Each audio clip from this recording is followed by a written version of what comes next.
Fleximen sta arrivando, una rivendicazione, la prima quella lasciata dal misterioso giustiziere dei Velox in un foglio bianco rigorosamente incellofanato con la scritta in stampatello maiuscolo colorata di nero.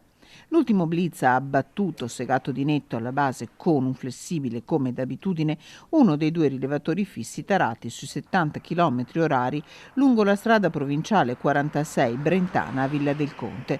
Da un anno e mezzo questo Velox e il gemello, ancora attivo a mezzo chilometro di distanza, erano stati installati dalla Federazione dei Comuni del Campo San Pierese, un'azione improvvisa, spiega Sara Gaiani, da gennaio presidente della federazione. Il numero di sanzioni che veniva irrogate era ormai bassissimo e pertanto non ritenevamo che fosse tra quelli killer così definiti dalla cittadinanza. Ci teniamo a condannare questa azione illecita, oltre che ritengo irresponsabile. Un morto e diversi feriti, da qui la decisione di installare il rilevatore lungo la strada provinciale, salutato dai residenti che non riuscivano a immettersi in carreggiata. Non ci nascondiamo dietro a false accuse su un principio di fare cassa. Ricordiamo che il codice della strada prevede esplicitamente che le sanzioni, i proventi di sanzioni vengano utilizzati per sicurezza stradale e quindi per garantire una migliore viabilità ai nostri concittadini. Il numero di sanzioni irrogate peraltro in questi ultimi tempi è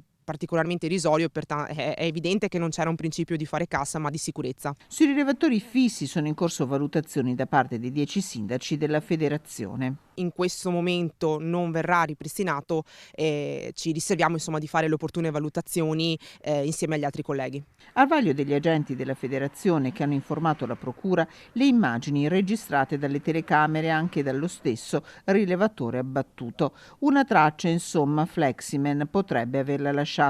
Nel frattempo a Villa del Conte la voce dell'ultimo blitz si è diffusa in un lampo. Sinceramente, non so se essere contento o essere triste. Lei la fa quella strada? Sì, 3-4 volte a settimana. E 70 all'ora secondo lei è giusto? Sì, 70 all'ora si può accettare. E quello dopo, quella poncia che 50 all'ora non va bene. Trovo giusto che ci siano dei Velox su strade, magari più in centro. Quello lì lo trovo un po' superfluo, sinceramente. 70 all'ora è poco, insomma, lì. No, oddio, 70 all'ora diciamo che è giusto.